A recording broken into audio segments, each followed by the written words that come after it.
गर्मी न कर मोला गर्मी न कर जो यार न गर्मी सगी सकदो नाथ कुआए न पीत सफाई हार न गर्मी सही सग हार न गर्मी सही सकदो।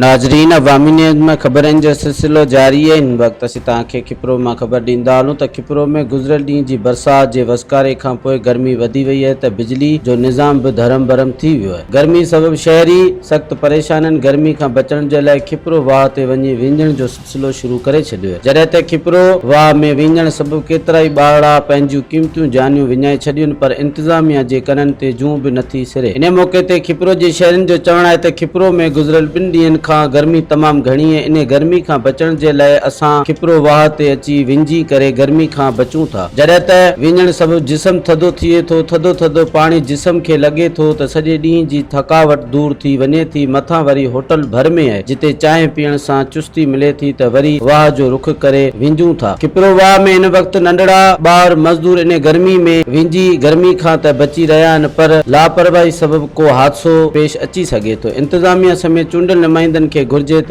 खिपरो जे शहरनि खे गर्मी खां बचण जे लाइ को जोगो बंदोबस्त कयो वञे।